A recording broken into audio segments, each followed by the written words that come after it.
Thomas Summers, baseball strength and conditioning coach, have your own facility, entrepreneur, right? We can say that. Yeah. What started you in the sport of baseball, because that's your niche, that's what you really are known for right now. Yep. Started strength training, and then obviously your career going forward. Yeah, so when I was growing up, that's just the first sport that my mom introduced me to, was baseball. You know, she took me to tryouts for T-ball, whatever. Fell in love with it. Super young age. I was never naturally gifted in it. You know, I'd like to say, hey, I had bad genetics. You know, I was left-handed, which was kind of cool. So that's like a commodity, right? Being left-handed. My mom's like, dude, you're a pitcher, left-handed pitcher. Let's go. By the way, raised by a single mother. So, yep. Raised by her. She took me everywhere. She played softball in high school at a pretty high level. She was really good. So she taught me, dude. She taught me how to play. She taught me how to throw, everything. That's cool. I fell in love with it. That was my only love, dude, baseball. Whatever I could do. Never did video games. Yep. Always knew when I was like 12 years old, I was like, I'm going to make it to the major leagues. That's all I want to do. She's still around today, obviously. Oh, yeah, still around. How she like what you're doing now? She loves it, man. Yeah, she loves it. Cool. She's really proud of me. You know, I thought, well, I didn't make it to the big leagues, right? That was my whole goal. Like every night, I would pray. I was like, dude, let me hug my mom when I get drafted. Like that's all I was asking, you know? But works out different ways, you know what I mean? And yeah, you're doing what you love now and you're successful. Doing what I love, yeah, and I am probably going to make it way farther doing what I do now than playing the sport, you know, from the coaching side of things. But yeah, anyways, back then, always had a love for it. Hit high school, and I was super fat. Let myself go, right? I was like, dude, I was probably 250, you know, 8th grade, 9th grade year, at the same height I am. Obese, dude. Coach was recruiting me for the football team to be an offensive lineman. Yeah. But I was still... This is St. Petersburg or Clearwater? No, I'm from Pennsylvania. Pennsylvania. Yeah, Gotcha. So small little town, Clearfield, Pennsylvania. Gotcha. Is where I went to high school. So I always had, or I started to gain a little bit of talent from being left-handed, right? So coaches like that. I'm in the area, not many lefty pitchers. So that 9th grade year, I went from, so in 8th grade, I was at a private Christian school. Okay. So not much like bowling, whatever it may be, just because they'd get in a lot of trouble. It was a Catholic Christian school. But that jump to 9th grade, now I go to public school, it's floodgates are open. I'm getting picked on like crazy, I had acne, you know, call me a fat POS, whatever it may be. And that transition was super hard. I went into a really bad depression. Wow. And then I was like, the coach kept recruiting me to play football, so I'm like, all right, I'm going to try this. Tried out for the football team, and that what's introduced me to the training side of things. Was that 9th grade football, you go in there, what we doing? We're doing squats, deadlifts, bench, doing box squats, trying to load 600 pounds on the bar, power cleans. Yeah, in high school. Oh, nice. So our guy, his name was Coach Glunt. He played football at Penn State, so he was like a real big meathead guy. We had a sick like facility for weightlifting. Oh, I love it. So that's where I got introduced to it, and I just continuously went. They were trying to get me big. They were trying to get me up to like 400 pounds though, because I was I was like a lineman. But that introduced me, that got my love for training for this. Gotcha. And then I started to see results, right? I started, hey, I'm getting a little less fat, I'm putting on a little bit of muscle. Heck, man, I'm hitting a 225 bench, you know? So it started to build in me. I'm like, man, if I work, like, good things are gonna happen. For sure. And then the baseball coach approached me 9th grade year, and was like, hey, we saw you play summer ball and stuff. We see that you're getting in, you know, pretty good shape. We want to put you on varsity as a 9th grader, as a pitcher. Nice. And then conversations led after another. I was on varsity my freshman year, was playing football. Okay. And then I started to have success. The training was transferring over. I was like a freshman all-state player that year. Not many freshmen on varsity, let alone, you know, having the success that I had. Gotcha. Right, and then I had a conversation with my baseball coach. It's like, hey man, like you should quit football and just focus in, dial in on baseball. And baseball is my first love. Never really liked football. I like what it did for me, you know, at the school. What did you not like about football that you liked about baseball? Yeah, it's not that I didn't like it. It's just that I had passion for baseball. Okay. You know what I'm saying? And I didn't like that they were trying to make me like super massive. Okay. You know what I'm saying? Okay. Coach. You didn't want to be big. Yeah, I didn't want to be big, right? Why do you think that? Well, why didn't you want to be big though? Like, do you want to be big in size, like muscular, or you just didn't want to be that weight? I didn't want to be that weight. I was like 230, 245, now I'm up to 250. You know what I'm saying? So it's like, and there's like, hey, you go to GNC, we got this mass gainer down there. We get a football team gets a discount. He's like, hey, go down to, you know, McDonald's, get yourself a double cheeseburger. Going in. You know what I'm saying? Yeah, clear up north football. Up north football, man. Like PA football, it's like, all right, this is what we got. We're the exact opposite. We're like, yo, go get faster. Yeah, go get faster. South Florida, man. Yeah, but that's what he looked at me. He's like, you can be a good lineman. Yeah. And I just wasn't buying it, man. I wasn't buying it. And my baseball coach, Sid Lansbury, older style guy. He's probably like 80 now. Loved him to death, man. He's the one who's like, hey, you got something here in baseball. Freshman on varsity having success. Let's just keep playing baseball and, you know, tell the football coach that we're done. So he made the decision for me. Okay. And then I was like, okay, man, I'm riding with you. And then I quit football. But I still had that passion for strength and conditioning because I saw what it was doing for me on a baseball field, right? So I signed up at this gym. Never forget, it's called Body Matrix Gym up in Clearfield, PA. Me and my one buddy on the team, Seth Ford. Shout out to him. I haven't talked to him in like 10 years.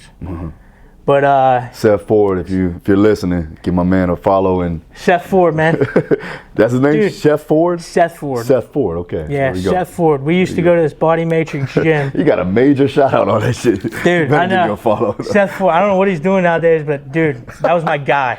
Well, he's happy now, I'll tell you that. Yeah. So, dude, we used to go to this Body Matrix Gym 4:30 a.m. because we were sticking to that football schedule. Gotcha. Right? I used to go to weights before school. Yeah. Went to Body Matrix Gym, put in our work, then went to school, then went to baseball. That was the routine. Yeah. Now I got this program that I was doing from this guy. It was like twice the speed or whatever, because I realized, hey, I'm going to slim down, I'm going to get faster, and then put all my eggs into this baseball basket. So I got this guy's online program. You might know, I forget his name, but it was twice the speed formula. Okay. We did that every morning, 4:30 a.m. I shedded a ton of weight. That summer, that spring. I went back to the fall at the school my sophomore year, completely different. Like everybody was like, and I grew too. Yeah. Slimmed down, fat. They're like, damn, Summers, you look good. And I was like, you didn't see, man. I was putting in that 4:30 a.m. with my buddy Seth Ford. Of course. So went from there. Sophomore year, it was like, okay, this kid's legit at baseball, you know? And then the rest in high school is history. Kept working hard at Body Matrix Gym. Every day I was addicted to it, man, because I saw a direct correlation. Hey, if I put in right here, I get out X every time, no matter what it is. True, Yep, so started to gain it, and then we come from a small baseball school. You know, I think I was the only player to play Division I baseball out of my entire high school. So I was starting to get scouts showing up. That summer, they would come the whole way out to Clearfield, talking to some smaller Division II schools. Okay. And then I got a couple Division I offers. Ended up playing Division I baseball freshman year. Did really, really good. Coaches left. Went to a junior college. And then 2-year school, right? Then went back to the Division I level. Dealt with a little bit of injuries and that. What was the injuries? So I had a pars fracture, 2 herniated discs that I was dealing with. Explain a little bit what that was and how did you get it? Yeah, pars fracture. So I had my in the fall in my junior college. I don't know if anybody's familiar with JUCO. So I went Division I to a JUCO, so I'm only there for a year. I basically went to get better opportunities to play. I wanted to play at the highest level of college baseball, SEC, Big Ten, whatever it may be. So I left a smaller Division I to go there. Gotcha. So I went JUCO, doing my thing in the fall, tearing it up. You know, starting to even get, you know, pro, like guys coming out to look at me, scout me. Nice. And then I literally took one swing, my legs went numb, and I was out. Damn. Went to get MRI, couldn't walk, feet were tingling. Had 2 slip discs, so L4, L5 in the back, and then a pars fracture, typically from rotation. Yeah. That happens. So it was really bad, man. And then I had a decision to make because I had some offers that fall. Okay. So I had like Penn State, a couple other ones that I would really consider. Yeah. And I told Penn State that I'd go, but I never signed a national letter of intent. So going out there, man, if you're getting an opportunity, you go JUCO, right, and you put up numbers in the fall and your dream school offers you, hey, let me get that letter of intent. Because if you have that, they can't screw you. You know what I'm saying? That's what happened to me. Didn't sign the letter of intent. Now I had to make a decision. Do I play with this? Do I get the surgery? Do I, you know what I mean? Ultimately decided to play on it. Terrible decision. Had the worst statistical season of my career. Thought baseball was over. Went to, you know, a couple guys. I sent video footage out. Went to a facility out in Seattle called Driveline Baseball. Have you ever heard of that? No. So it's a big, like a big time facility on player development. Okay. So they're mostly for pitchers at that time. What was the reasoning for that though? Just because I wanted to get better. I wanted to, you know what I mean? I was trying to get opportunity. This hitting coach out there, Jason Ochart, sent guys to a lot of places. So the guys that he trained, he had good relationships with college coaches. Okay, so it was also like partially a networking opportunity. Partially a networking opportunity. Because at that point, like the goal really was to get healthy. Yeah. You know, I mean, yeah, you can increase your skill level. Right. But it seems like it was more so just from the injury, right? It was from the injury, yeah. It was, that season was a nightmare. And then after that season, I had to make a decision. How do I get this back better? Do I get surgery or do I go like habitual methods? What do I do? And I went down there, and one of my buddies, Cole Gilmore, his dad was a chiropractor. Okay. Whether or not you believe in chiropractors, this guy saved me from getting surgery. Yeah. So I went to this guy who's a chiropractor, and he said, hey, these discs look like they're internally herniated. So let's start doing some extension style stuff, see if we can naturally slip those discs in. Everything I was doing PT was in flexion, so I was just keeping the discs out, right? Yeah. So I started doing his program, extension style exercises. I started to feel a little bit better. Yeah. What were you doing as far as the exercises? Exercise, I did a lot of reverse hyper. Okay. A lot of reverse hyper, McKenzie press-ups after every set in the weight room. So hold it up, looking each direction, just to naturally get it slipped in. But still, like, even to this day, like I could take a wrong step and it'll shoot. You know what I mean? So it's not 100% fixed. Yeah. But that's what I did that sophomore year at Indian River was the JUCO that I went to. Gotcha. Trying to get that back right. Indian River, where was this at? Indian River is over here, Fort Pierce. Yeah. Oh, you went to that Indian River. I went to this Indian River. I live up there. Yeah. All right. That's what's up. Yep. Went to this Indian River right over here. But like I said, that spring was a nightmare. I was consistently trying to get it better doing PT. Yeah. After that year, I had nothing.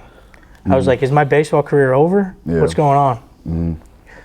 Decided to take the trip out to Driveline in Seattle because of Jason Ochart. Basically, he was the hitting guy over there. And he, you know, put me on to University of Northern Colorado. I get a call from him. They're like, hey, listen, I know your stats suck, but you look good. Like my stats from my JUCO sucked. Yeah. He's like, you look good. You're hitting the absolute shit out of the ball. We want to give you an opportunity here at Northern Colorado, which was a, you know, decent Division I school. How old were you at this point? I was probably 20, 21-ish. Okay. Yeah, 20, 21-ish, because I was 19 freshman year, 20. Yeah, I was 21 years old. So still real young. Yeah, still real young, 21 years old, going to Northern Colorado. That coach that recruited me, there was something going on there. Ended up having to get out of there. And at that point, since he left, I had no place on the team, right? Yeah. I didn't have a roster spot because he was the guy that recruited me, bringing me on. Gotcha. So I went out to Northern Colorado, like, what the heck? Yeah. And at that time, the back started flaring up again. So is that from like the temperature, cold? Like what was it? could have been that. Anytime I rotated, it was a Really? grind. So it was I'm still hitting, bad. Yeah, it got bad, but I could manage it. Okay. So I could feel literally like slip, and then my toes would go numb. Damn. But then I could hit a set of Mackenzie press-ups, right? And you're back in. And I could feel a relief. Gotcha. So I was managing that off and on. Like, what's going on with Summers? Oh, back screwed again. He's like, all right, I'll go fix it. Like, literally that. You know what I mean? Gotcha. So that's what I was dealing with those couple years.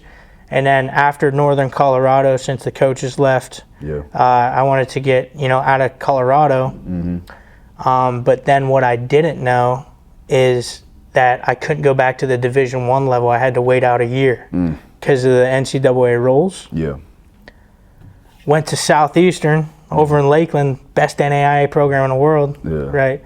Had a blast. It was awesome, but they didn't have my master's degree that I wanted. So I played that year at Southeastern, my senior year. Yeah. Got bachelor's degree there at Southeastern. Yeah. I would have stayed. It was super cool. What'd you get your bachelor's in? Kinesiology. Oh, nice. Yep. Okay. But so after Southeastern, I still had 2 years of eligibility because I've been sitting out because of the injury and because of what happened at Northern Colorado. Gotcha. So now you're like 22, 23? Yep, now 22,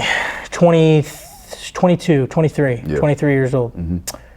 So because of, what I did at Southeastern, I still had good tape, like I was good. So I got in contact with the coach at University of Rhode Island. I wanted to go to a good master's degree. At that point, I kind of started to realize, like, okay, what do I know? I've been through all of this hardship in my playing career. I've seen the best guys in the world at this. I went out the drive line. You know what I'm saying? I know what the guys are doing at the high level. So now I started to fall in love with the training side of things, the coaching side of things. When I was sitting on the bench rehabbing my injury, I was helping other players. I was like, hey, maybe do this, do that, whatever you mean, Don't throw the hip like that. And then in the weight room, it got even better. I was like trying to befriend all these strength coaches, right? Because I'm picking their brains at these universities. And I was a weight room guy. I'm like, hey, So I naturally transitioned into that as I was still playing. Now I love training, or now I love coaching training. Always loved training for myself. Now let me try to use those experiences that I did that made me better, that turned me into this. I wasn't genetically gifted. I did this. You know what I'm saying? Through hard work, through the right training. It's funny, man. Some of the best coaches that I know are those guys that, like, they were trying and trying and trying to be the best athlete they could be. And within that, they just missed a little bit of that genetic talent, right? And so they needed to take on these attributes, these skills, this knowledge to get them to where they needed to be to at least compete in the same world. Exactly. Right? So now with that, it seems like, man, you had one thing after another One thing after another. I was going through it, man. I was depressed, going through it. I'm like, hey, Mom, looks like we're going to Colorado. You know what I'm saying? But then I ended up at Rhode Island, and then what happened? COVID. So now I'm like, what the heck, dude? Like, I still don't get to play ball. So then at Rhode Island, the last year was scratched because of COVID, but I had 2 years because I had to do a master's degree there. I got my master's in kinesiology too from University of Rhode Island. Oh, nice. We can dive into that a little bit. My advisor was Dr. Hatfield, the daughter. Her dad was Fred Hatfield. Tell them who Dr. Hatfield is. Yeah, it's Dr. Squat, by the way. Yeah, Dr. Squat, first guy to have 1,000 pounds. Dude wrote everything you can think of, right? Is he the first guy to bring compensatory acceleration? Yeah, over to the United States, right? Compensatory acceleration. Invented, I hate when people call it the safety squat bar. I'm like, dude, that's the Hatfield squat bar. But yeah, so his daughter was my like advisor, my main professor at University of Rhode Island. That's cool. So got to know her a lot. She's the one who signed off on my, research project, and helped me, try to place me in a career right after. So great contact, dude. Perfect, yeah. But anyway, so that was at University of Rhode Island. Did that, done playing. But back up, so I was still playing, and then something happened, dude, with like eligibility. Too many players on the roster. After COVID. That's crazy. Right? Yeah. So something happened to where I get called in the office. I was on the team in the fall, and they're like, Summer, you can't play this year. Oh, man. And I was like, those are the things that you cannot control. Yeah. Right? Like, you can control your ability to get the game going. You can control your work ethic, your effort. But that type of shit looks like you couldn't control those variables there that caused a lot of issues, you trying to reach your absolute goal. Right? So then mastering that pivot was key. Mastering the pivot was key, man. Right? So what happened after that when you were like, all right, listen, I'm going through all this. I can't control what, these people say, and what do I do? Like, where were you at with that? Yeah, what do I do? So I finished up my master's degree at Rhode Island, promised that I could be a grad assistant coach there for the spring, and they would pay for my grad school. Okay. So I'm like, okay, no brainer. Before that, or after that, I came to see you the first time down there. And remember I said, hey, I just signed a lease on my starter gym. Yeah. Right? After that conversation, I signed an 8-month or a 12-month lease on my gym. And then they're calling me, hey, if you come up here, we'll pay for your grad school. So I'm like, shoot, I can get some of my grad school paid for if I just go up there. So I just ate the 8 months of rent at my gym. Went up to be a grad assistant, and then check this out, 2 series into the season, the athletic director calls me in, and the coaches, and my head coach is devastated.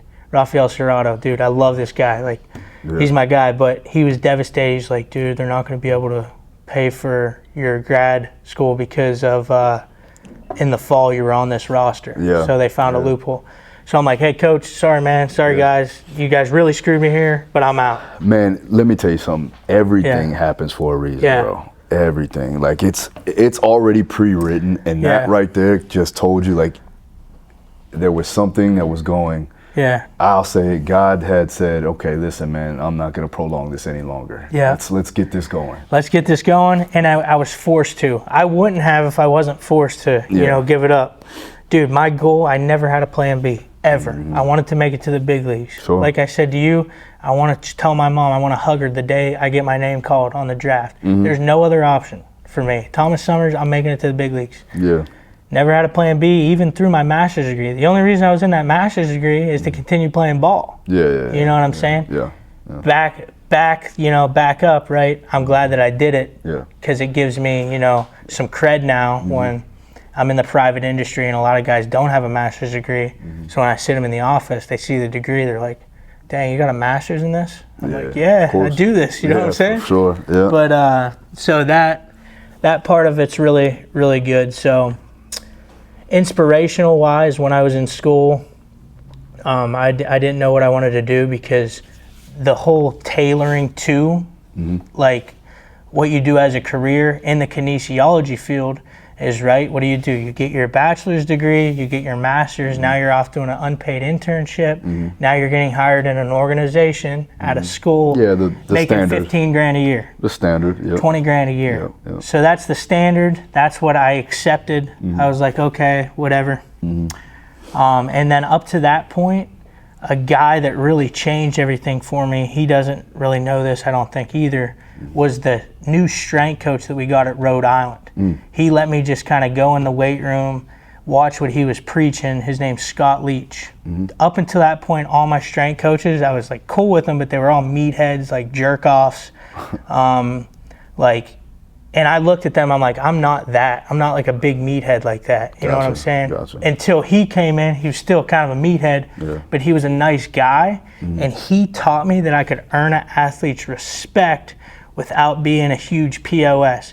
I could earn it through joking around, whatever it may be. Obviously, work's going to get done when it needs to get done. For sure, yeah. But you can be a good guy. Having a personability. Yeah, having a personability, and an athlete's going to like you a whole lot more and buy into you a whole lot more if they know you're in it, not to be a huge POS. You gotta know who you're coaching too as well. Like some people, some athletes need that strong, like aggressive type A mentality brought to them. Because they thrive off of that, and some shut down. So you have to know exactly how you're going to communicate with that athlete, and you've done obviously a good job with that with all the athletes that you've been working with. With this individual though, what made him different other than the fact that he was a nice guy? Well, nice guy, and he highly decorated, right? Had all the prerequisites. Did the master's degree thing. Played the college football. Nice. You know what I'm saying? And he showed me, like, because he was a new guy that spring. So I was just shooting the shit with him. I was like, how'd you get the job? And dude, this stood out to me so much. He had this presentation that he like gave to the what it might be the head strength guy or the athletic director. He had this pamphlet. He like had it printed out, nice, attention to detail, showed like all his accolades in it, all the people he worked with. And then on the last page, he opens it up and it has like Scott Leach, your head strength coach at University of Rhode Island, before he got the job. And I was like, you showed this to the guy that like you were interviewing? He's like, yeah, man. And he's like, gave me the job. I'm like, damn, man, that is cool. Like, that kind of stuff, dude. You can relate to this guy, Scott. Dude, I can't, like, he completely shifted the way I think about everything. And it was just that. It was like, okay, I can be a good guy. I can show these athletes that I care without being, the huge football meathead. Now he is the head strength and conditioning coach at Rhode Island. He was just our baseball guy when I was there, but he worked his way up, and now, Good things happen to good people, man. You know what I'm saying? So, all right. So now, fast forward a little bit. You started your own facility. Now you're back down in Florida. Right. What made you want to do that and pursue that? And honestly, instead of going into the traditional route of working your way up into the professional ranks. So how that kind of worked out was, like I said, I was going back to school and I already signed a lease on the place down here. But how that had started is because my first year of grad school at Rhode Island, the professors were like, hey, you guys got to start looking for work. We'll pump in names, looking for these internship opportunities, etc. So I did that, right? I applied to all these places. I got, people reaching out to me. I had the Red Sox reach out and like package up these, good opportunities, but they were all like unpaid internship opportunities. And I'm like, man, like I've been doing this. I've been going to school for 8 years now. It's like, how long do I have to keep doing this until I could start, making a little bit of something? You know what I mean? I just didn't like that side of it. I was about to do it, and then the hitting coach that I hit with down here playing JUCO, his name's Steve Schwartz. They call him Stance Dr. Steve. He rings me up. He's like, hey, there's this place that a gym right next to my hitting facility. They're kind of out. They might be getting kicked out. Just letting you know it's open. You've been doing the Instagram thing, posting on it. You might as well, if you want to open your own business, come down here right next to me. Nice. So came down there. Turns out the guys didn't have a business license and they were getting kicked out. So word of advice, man, make sure you have a business license before you start a business. Make sure you have a business license. So they didn't have a business license. They were on their way out. Gotcha. And then I was able to, it was a small spot, smaller than, the studio you got out here. How many square feet? It was like 1,000. 1,200 probably. 1,200 square feet with a little office space. Gotcha. But got it, and then it already had some weights and stuff in there. So got that. I signed a 12-month lease on that place, and then went back up to school, shut the doors. So I was eating that. So started that. So it was kind of like it just happened after another because of this guy, Steve Schwartz. Got the gym, decided this is what I'm going to do after school. Went back up north, tried the grad assistant job at Rhode Island. Didn't work out, like I said, so called it quits. came back down, started my business. And to kickstart off that business, I had a good online following because I would post like what you saw back in the day, right? Yeah. Posting different exercises that I was doing to get ready to play. Where were you posting these at? I mean, not posting them, but where were you shooting these at? It was in our University of Rhode Island, our hitting cages in our Gotcha. Okay. Hitting cages in the gym there at University of Rhode Island. Nice. Another thing, Scott Leach, he let me do that. Yeah. A lot of coaches aren't going to let you do that, man. True. The guy helped me, man. The guy helped me out. But so did that. Created a little bit of an online following. Went down there, and then this guy Steve had well known in the area, right? So all of these guys were coming to him to hit. And then the guy that you're next to. The guy that I'm next to was next to, yeah. Okay. So the guy that I was next to, he had all these clients. He believed in me, so he's like naturally, hey, why don't you guys go check out Summers? Yeah. So then I started getting these guys hitting with him to come check out Summers. Yeah. And they liked what I was doing. The very first guy I got, his name was Charlie Welch. I don't know the full story, but went to a small Division I school. I don't know if he got cut, but he left, went to a JUCO, right? Didn't do that good. Came to train with me, and we put in a lot of work, you know. He was literally my only client at that time period. We were grinding that off season, and then he decided, I'm betting on myself, Summers, I'm going to University of Arkansas. Arkansas is like top 2 team in the country. Everybody was telling him, like, dude, you're not going to make the team there. Like, don't go there. Jordan knows this story, but so he goes there, literally like he was just a regular walk-on. But he believed in himself, earned an opportunity, and then ended up somehow breaking on the scene. And every opportunity he got, he would like hit a homer. And they're like, who's this freaking Charlie Welch kid out of nowhere? Became to do it, and he came like the most famous pinch hitter in college baseball that year. Oh wow! And dude, his Instagram followers got like 50,000 Instagram followers overnight in a super regional because he hit a nuke to like win the game. And then they're like, dude, this Charlie Welch guy, what the heck? And then I had all this backlog of like us working together that offseason. Of course, yeah. So I was just like, all right, throwing that out there. Hey, Chuck, man. I call him Chuck. It's like, hey, Chuck, man. All right, help me out here. So I got it. He would repost it. And then everybody's like, holy rip. So this guy worked out with Summers and then went and did this. I'm not the reason. The kid bet on himself. He worked his ass off to get where he is. But it was just cool to see that he worked with me. So now that set the table. Now I'm getting calls. Hey, I'm going down to stay in an Airbnb because what you did with Chuck, can you do that with me this offseason? So now that's kind of kick-started it. You know what I'm saying? Now these guys really are traveling from all over the country, finding Airbnbs and training with us. So man, it seemed like that opportunity based off of you just going with your gut feeling, you know, not obviously taking no for an answer. And pivoting. Pivoting. And then putting yourself in a position where, man, like, it's a little bit, I don't want to say luck, but the effort that you put in allowed you to get the luck, right? To being next door to a good hitting coach, right? A solid hitting coach where everybody goes to. And they don't, like, just naturally they come to you. And and then being able to get results is the key. So, all right, now, what do you, for the people that listen and the coaches, I know they're listening. What do you think? We'll get into like, you know, the technical side of things, but what do you think just overall from a mindset perspective? Were you able to like transition out of being an athlete and being like, I need to be a coach, I need to focus on this, I need to build my business, and I need to get results? Where was your head at, and how do you do it? Dude, that was so hard for me to do. So hard for me to do because, like I said, I had no backup plan. My only goal was to make it to the big leagues. I don't want to let, you know, my mom down. I don't want to let my hometown down. You know what I'm saying? So really, if you don't remember our conversation last year or 2 years ago when I came to you first, remember I was still trying to play ball. Do you remember that? And you remember what you said? You're like, I was in the same boat, dude. You got to transition. You literally point blank told me to do that. And I'm like, damn, dude, he's right, huh? So that's... I think we did talk about that right before you left. Right before I left. I was like, dude, you told me to do that. So I'm like, all right.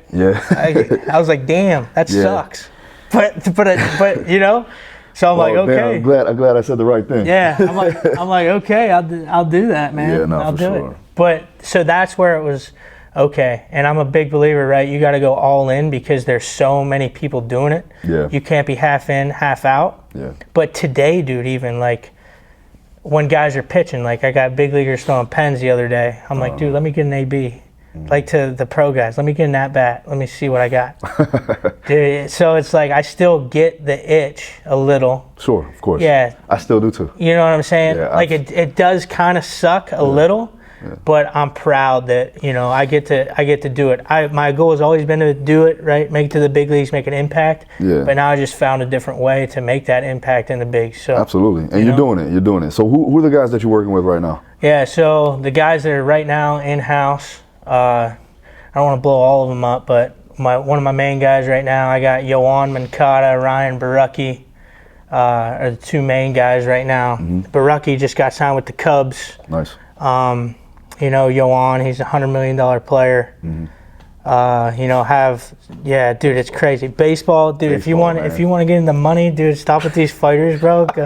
I'm serious. I know, man. Stop with these fighters, man. Get into ball, dude. Don't worry, I get it. Yeah, get fighter pay. Yeah. But yeah. So those are the two main guys right now that I'm working with. Yeah. Aaron Sanchez comes in. He was on the cover of the show in 2016. Nice.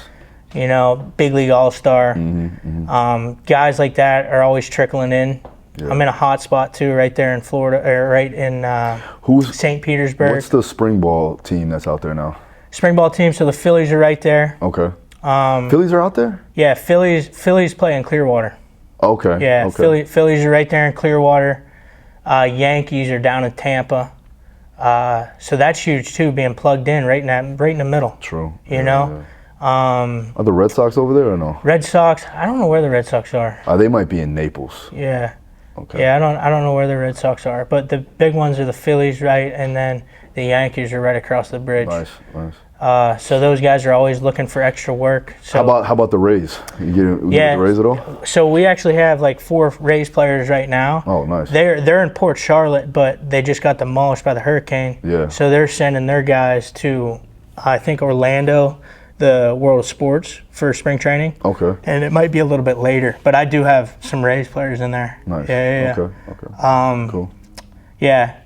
In the season, it's tough to get any of those guys in. They play 162 games. Yeah. You know what I'm saying? Yeah. You only get them 3 months, 3.5 months. Do you stay connected with them throughout the season? 100%. I got to make that a point. It's like, it's tough because my thing going for me, I think, is like building relationships with these guys, letting them know that I care. Of course.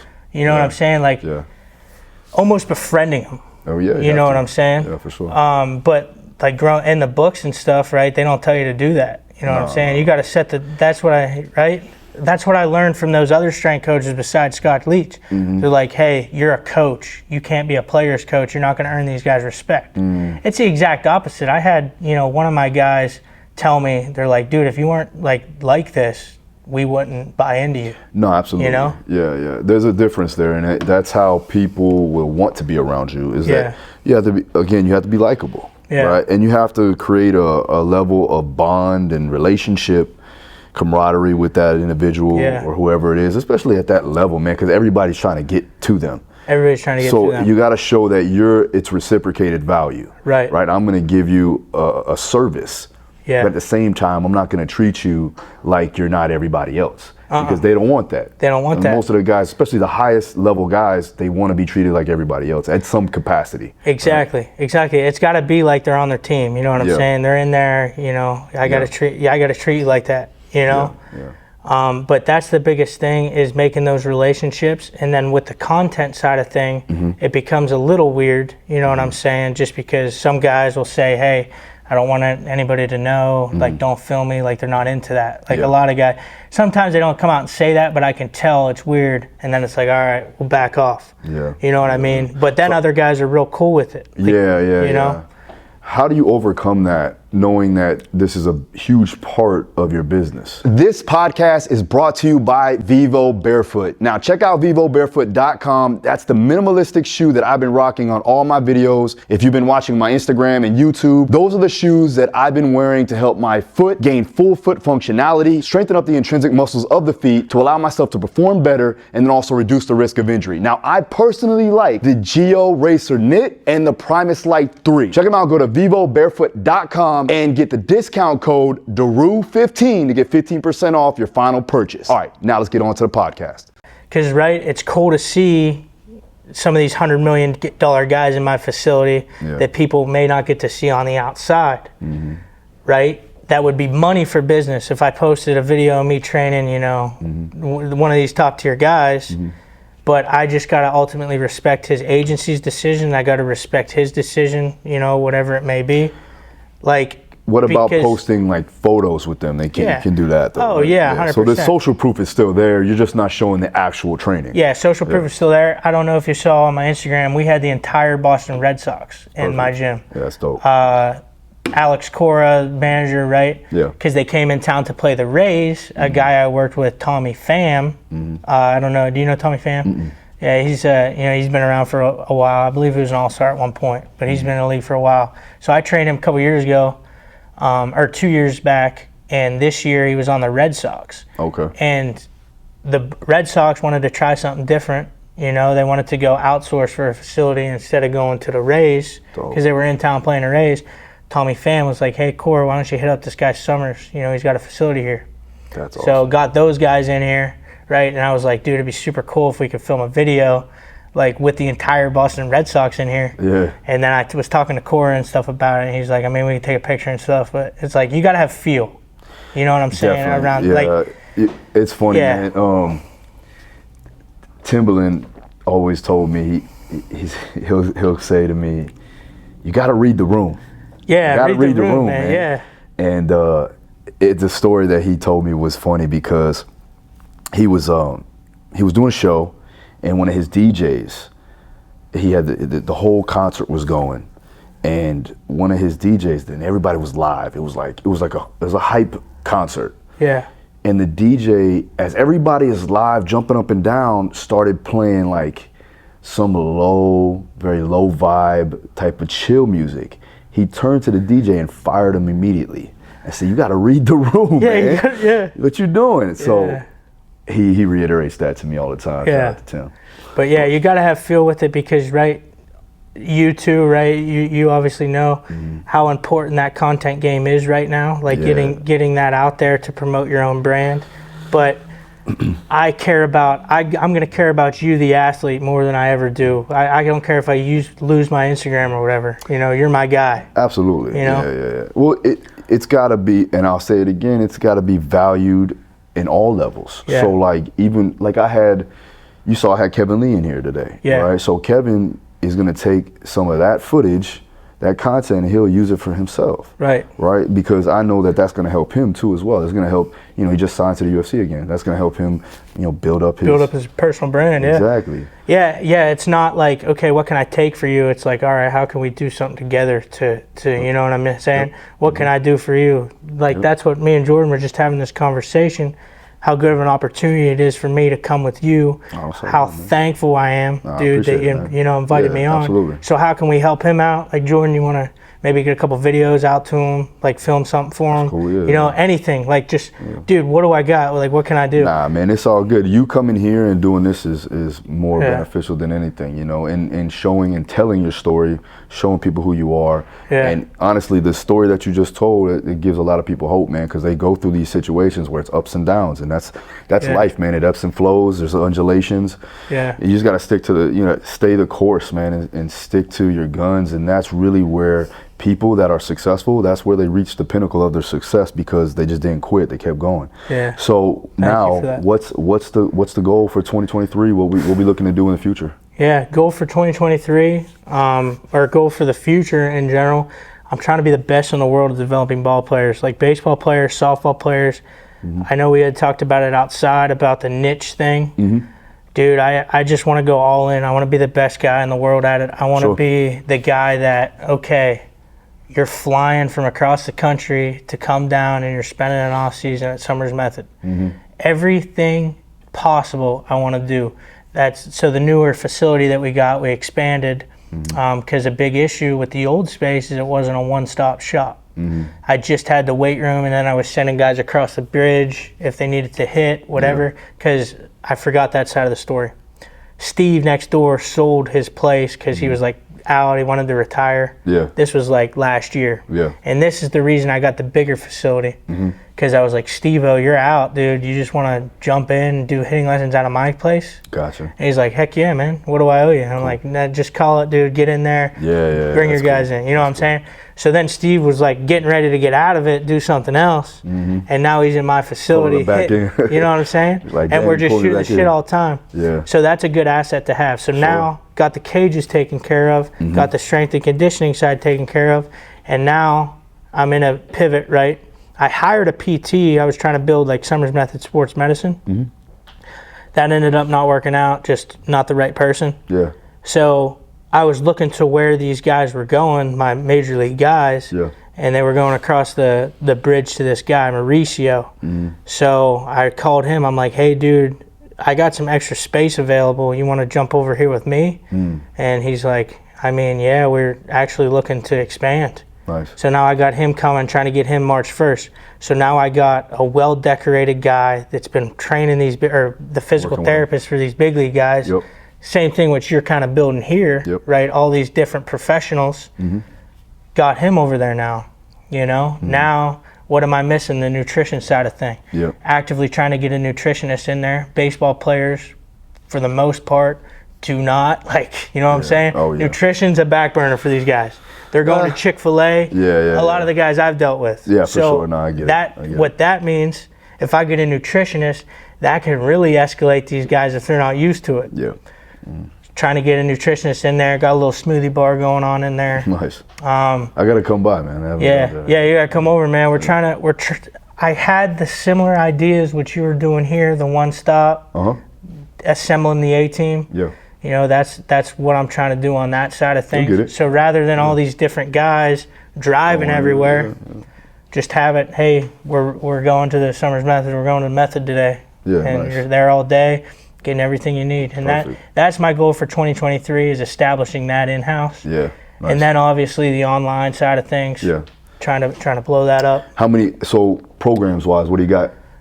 So program wise online, I got Youth Power program, 14-week program. We got Elite Exit Velocity, which is just trying to build rotational power. Another 14-week program. I would say this, I'm gonna stop you right there. When it comes to rotational power, and you know there's a lot of similarities between baseball and striking, right? Boxing, kickboxing. He knows what he's doing with that. I'm gonna co-sign that one. Hey, I thanks. like it. I like it a lot. So I mean, make sure you get that program, by the way. Thanks, man. I appreciate it. But Elite X Velocity 14-week. Then I have Showcase Prep program. That's for, hey, if you got a showcase coming up in 20 weeks, hit this program. We're going to work on a 60-yard dash. We're going to work on exit velos, right? We're going to work on throwing velo. Everything a scout would do at a showcase. Gotcha. And then I got an in-season power program, which is for in-season. How long is that? That's just kind of on a cycle throughout the year. Is that reoccurring? That reoccurring? That one's reoccurring. I think so. Yeah, it is. And then cycle, trying to consistently update it. As that Train Heroic or no? That's through Train Heroic. Gotcha. I got a couple of the programs on Train Heroic. I'm trying to do the thing you do, like, all right, you get it, and then you get your Train Heroic app that you can follow too. I need to, I'll dive in a little more to ask you some questions about that, how to optimize that. There's a lot of ways, man. But the thing with baseball, right, is in the show, you get 162 games, right? So that's 9 months or so out of the year. So your off season's 3.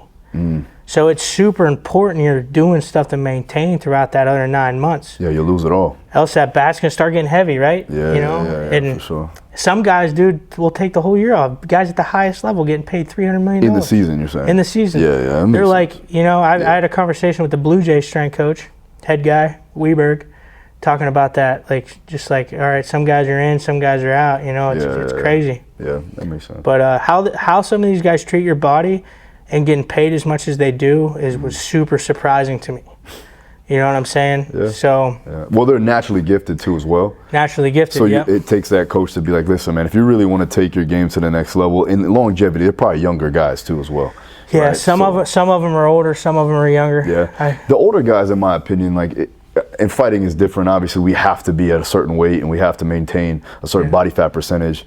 You know, the older guys, though, are more cognizant of making sure they take care of their body from not only just from the nutrition, but also from the recoverability, making sure that they're getting the proper sleep, the proper recovery, all of that. Yeah. Because when you hit, like we were talking about it out there, after 30, that shit changes, man. Yeah. So just let you know that. And I'm 34, by the way. I don't sound like I'm 40 or something. Yeah. But I will be 40 soon. So when I am 40, maybe we'll reach back. One more thing. So, and I want to get into a little bit of technical stuff here. Okay. Programming for, let's say, high school baseball. Yeah. Right? High school baseball, college, you know, youth up, like I would say teenagers and younger 20s, right? Yeah. What is the main focus? What is one of the things that you focus on when it comes down to building a foundation for these baseball players? Right, you got to build a foundation because, like, okay, if you go to an Instagram page or whatever, other baseball gurus, whatever it may be, you're going to see all that sports-specific stuff, right? But believe it or not, when I get a younger kid, right, that's not used to that, it's got to be general, just basic GPP, how you squatting, how you hinging, you know what I'm saying? Can you even do a push-up? Can you even do a pull-up? You know what I'm saying? So it's basic human foundational moves, right? Until, you know, you start to build it. It's boring. You know, you may lose a lot of clients at first because they see me on Instagram with Yohan Moncada doing a sport-specific, you know, med ball throw or whatever it may be, jammer press. It's all hype, and then you get me, and hey, now we're spending 4 weeks on just trying to teach you how to move, you know, neuromuscular. We may not touch a weight for a little while. And it's tough because we talk a little about the instant gratification side of things, like getting these younger kids in here that aren't used to that. They just want that. They want to be at that level, but you're not. You know, you can't even do a body weight squat. So we got to get them doing that foundational stuff first, obviously. Then you can start to transition into what I do. You know, 9 times out of 10, I don't like to say, hey, I'm a conjugate guy, I'm a triphasic training guy, you know, whatever it may be. It's all based on, you know, I like to think the basics. You know what I'm saying? Doing the basics really well. I think in this industry where guys go wrong is taking for granted such as progressive overload. Simple as that. Doing the boring stuff over and over again, getting better at it each time. Let's add 5 pounds to it. Let's add, you know what I'm saying? With those kids, you have time. Yeah, for sure. You need to do what you can. Not from a, you know, physiological standpoint, right? You need to try to instill that intrinsic motivation. You get kids nowadays showing up in Teslas. You know what I'm saying? Their parents bought them a Tesla. Now they come to the gym and it's like, it's a good point. You know what I mean? Yeah, it's a good point. It's like, what? Hey, it's tough to get to kids, but I'm at a point now, which is something I'm very proud of, to start to weed out some of those kids in our facility. Now we have, you know, upper echelon elite mindset kids, but they might not have the best talent, but we're opening up a 5:30 a.m. group and it's packed. You know what I'm saying? And for the most part, there are some outliers, but it's kind of what I try to run with these kids. Hey, if you don't want a flag up on the wall, if you don't want a jersey on that wall, this is the wrong place for you. Gotcha. So it's trying to instill that mindset. If you're here, we're trying to make it to the highest level in this sport. If not, go to Crunch Fitness. You know? And I think that helps to build that. But it's, from a programming standpoint with those kids, it's learning the basics. Don't get ahead of yourself. You know? Don't try to throw too much weight on the bar. So fundamentals and mindset. Primarily, right?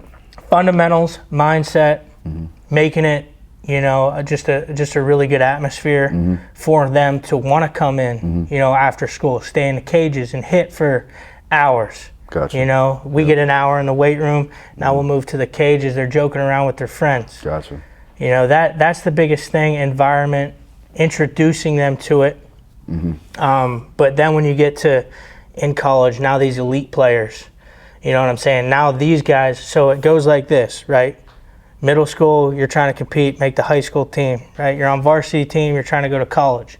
On college, you're trying to get to the minors. Minors, you're trying to get to the pros. Each one of those are stepping stones to something different. So with those, like, starting to get older, the 18s, the 20s, 21s, you got to figure out what type of player I'm getting. Are you a college guy that, hey, a couple more ticks on your fastball is going to get you to, you know, get you a signing bonus, whatever it may be? Are you a guy in the minors that keeps getting called up to the show and then back down because there's a missing piece there? Maybe you're prone to injury. Or are you a guy, big league all-star, been doing this for 8 years, you know, I don't need to train you like a racehorse, you know, I don't need to be doing all this crazy potentiation clusters and stuff. Yeah, longevity at that point. I just need to, you know, so. Make you healthy. Yeah, keep you on the field. Keep you healthy, keep you on the field, make sure we're having a steady increase, 3 months, that 3.5 months I get with you. Rather than doing something dumb and getting you hurt. Now you're trying to nurse an injury through that. So it's case by case. Case by case is what I'm trying to say. It's not, I wish I could say, hey, everybody in here, we're conjugate. Let's ride. You know what I'm saying? It's not like that in baseball. It's not like that anywhere. I'll tell you that right now. Even I think I have a misconception with a lot of people too as well with the condensed conjugate model. It's like, you know, I'll run conjugate for variation. And I'll run it for a certain amount of time, but it's not the only thing we run. Like, and it's also, we do a large amount of GPP, just like you do, even with the fighters that are even at a higher level, because most of them don't have the background of a weight room, and they haven't been strength training for years and years and years. It hasn't been a part of their repertoire. Repertoire. It hasn't been a part of their routine, but so with that, I'm trying to figure out what's the best option for them. Right. And so that's what you're doing with the kids that you got. Case by case. I mean, I'll let you in. I'm not going to mention a guy's name, obviously, but we have a guy that's on a $200 million contract that just doesn't do anything. Like, dude, he just doesn't, like, he doesn't work out, doesn't do anything, just goes, plays 162 and always getting hurt year after year. He's got a couple more years left on his contract. He hasn't played a healthy season since, you know, 2016 or something. You know, so when a guy like that comes to you, it's like, holy rip, you're at the training age of a little kid. And it's like, you're getting paid $200 million to play this sport. That shit's crazy. So that's where, like, conversations from their organizations come in. That's crazy. So, like, I don't even need to do, like, any sort of assessment or anything. Organization, they call me like, hey, I heard you're training so-and-so. Like, be careful. Because they got $200 million invested in this guy. Gotcha. And I'm sitting here, like, trying to come up with, what do I got to do? I was like, all right, and then called Scott Leach, my guy from Rhode Island. I was like, dude, what would you do if you're in this situation? You just get this guy. We have a month left in the off season. He's just showing up now, hasn't done anything. He's like, dude, make sure he doesn't look like SHIT before spring training. Just work on work capacity stuff. Sleds and bodybuilding. Work on that. Correctives. You know, but no, that makes sense. And you become a babysitter in a sense, and that is what it is. And a lot of those guys in the NBA that are strength coaches in the NFL, even, they have to do that. Unfortunately, I understand to a degree, right? But I also look at it from a coaching perspective, is you want to get them better. You become somewhat of a physical therapist at that point, right? Exactly, and that's why it's like, that's one part of my game that I'm lacking. So I'm trying to learn more of that, because I'm starting to work with these high-level guys, right, that have had previous injuries. Some of these guys got 3-4 elbow surgeries. These guys that are in the show for a while. So it's like, all right, I need to get better at this side of thing, not just speed power. That's good that you're realizing that now, because that'll be you'll put yourself in a better position to be able to work with more people, more athletes, and go from there. But that was one thing that I had to learn, was that, these guys are beat up. And so I had to learn, because I didn't have the ability to bring in a physical therapist, I had to somewhat adopt some of the strategies. And then when I was able to bring in a chiropractor, bring in a massage therapist, bring in a physical therapist, when I can, right? Yeah. But at the same time, you got to know the exercises. You got to know what you're going to do to help get them better. Yeah. And sometimes it is just building strength and building stability and mobility, and those corrective exercises that are going to advance them over time. Yeah. Right. At the same time, though, we still got to make sure they're ready to play. Yeah, right? still ready. Just still got, in baseball, right? Or in the fight game, you still got a fight coming up. Yeah. Somebody's trying to punch you in the face. Baseball, you got 162 games we got to get ready for. Yep. No. You know, and too, on that tangent, with the like learning that side of things, the physical therapy side of things. Too, you know, when you do get somebody in like this guy, I'm working hard to get in professional. It just makes it better because now I'm confident we can work together. We both understand each other, and just make it overall better for the athlete. Yeah. You know. Well. So you're giving them a positive environment to work out in, right? Yeah. They're getting something that they don't usually get in the facility, right? They're coming in as an equal. Right? Yeah. They're not coming in as the guy that makes 200 million or the guy that makes 100 million or whatever. You know, they're working as a team. It's an old school mentality in a sense, right? You got the warehouse facility, right? Still, right? Yeah, we got a warehouse. Yeah. That vibe is there. Yeah. What are some of the things that you do see from an injury standpoint that you want to relay over, like what to watch out for? Yeah, biggest thing is going to be, right, anything with the elbow, the shoulder, UCL tears are at an all-time high because guys are throwing harder and they don't know what to do to train to prevent that. You know what I'm saying? Arm's not supposed to go overhead, right? You're basically throwing your arm off your body. A guy throwing 95, his shoulder's rotating at 1,400 meters per second.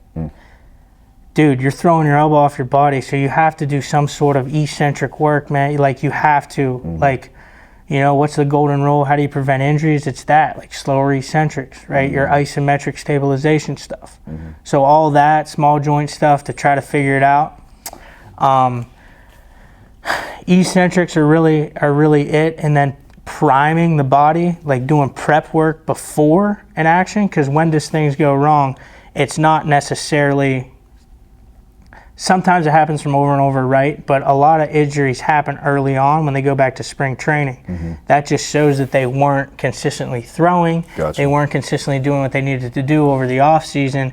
And then they try to go guns a-blazing first thing is spring training, and something goes wrong. You need to build tissue tolerance through that kind of stuff. Absolutely. Same thing. A lot of issues, oblique injuries were up at an all-time high. That's from rotation, right? Just make sure you're hitting enough in the off season. You know what I'm saying? Make sure you're doing your anti-rotation work in the off season. It's you gotta pattern that in, do your homework, and you can't expect to take 3 months off, half ASS in it. Some of these guys, man, use spring training as spring training. They're not prepping for spring training. They're taking off season literally. Oh, I get off for 3 months? Yeah. I kid you not, man. Guys making millions. Yeah, I'm sure. Hundreds of millions are doing that. That's crazy. So when things go wrong is after that 3 month tangent, you go to spring training, try to unleash on a ball. Oh yeah, you're not ready for that. Yeah. Now I'm starting from square. Yep. Now I'm starting from a bad position. So that, the oblique, the elbow, the shoulder, is real big. You see a lot of knee stuff, guys doing, pushing off the bases the wrong way. Okay. I didn't realize that. Yeah. That's different. Deceleration, you got to learn how to decelerate, accept force, and then project it a different direction. You hit a ball right in the infield, you got to go, and a lot of guys stop on that bag. It's an elevated surface. Yeah. They're breaking down at the bag. If you're not ready for that, so I do a lot of like low amplitude plyos every single day to build that tissue tolerance. Guys are like, dude, why are we jumping around like fairies all day? But that's what I do. I add it into my warm-up because you have to build that tendon stiffness, And Do you explain that to them? Yeah, I explain it to them. Yeah. They get it. Yeah. Dude, there's a lot of joking around, but we still got our work done in the facility. But I think that's a lot why guys come here. And Jordan and I were talking about it, or come to us. Jordan was talking about it on the car ride over here. It was like with these Blue Jays guys I was working with. Right down the road, they got a couple $100 million facility, spring training they have all access to, and it's pretty cool that they're coming to me instead of working out there. And it's like, They, like I said, they like to be a part of something that is a little bit more homegrown. Yeah. It's like I don't want to say gritty because it is. It's gritty. It's gritty, but it's also high class. Yeah. Right? Yeah. So it's hardcore, but it's clean. Right? Yeah. That's always, it's clean because it's professional. Yeah. That's what I'm saying. Right. But you're getting after it. Yeah. So we're not afraid to sweat on the floor. We're not afraid to sweat on the machines or the equipment. Yeah.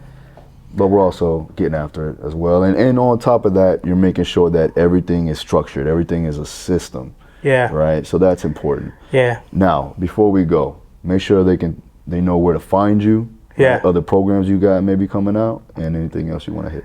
Yeah. Find me at Summers Method on Instagram. Summers Method is our YouTube as well. Summers Method on Twitter. About to drop a softball program with my girl Sierra Romero. We're excited. We're going to start working on that in March. Mm-hmm. Collaborating on that. Softball is behind player development, so we're trying to get out ahead of that. Mm-hmm. And like I talked about before, we got a number of pretty specific baseball training programs out there. Ball players or softball, baseball. We got the Elite Exit Velo. You know, if you're trying to build power, showcase prep. You got a showcase coming up 14, 20 weeks down the road. Hit that. It's going to put you in the best position. Mm-hmm. Youth Power Program, which is introductory to weightlifting, you know, for baseball. Yeah. And then the in-season grind program, which we're consistently adapting, you know, what you should be doing to maintain during the season. So those are the programs, and then working on that softball program. I like it. Yep, trying to get it out of here. Yep, well, Summers, man, we're going to do some videos now. All right, nice. Right? And we'll keep it going. You guys stay tuned for the YouTube videos coming out on my Prime channel. And see you again next time. Make sure you follow us, man. Thanks again, brother. Hey, appreciate you. Appreciate you, dude. All right, good. See y'all.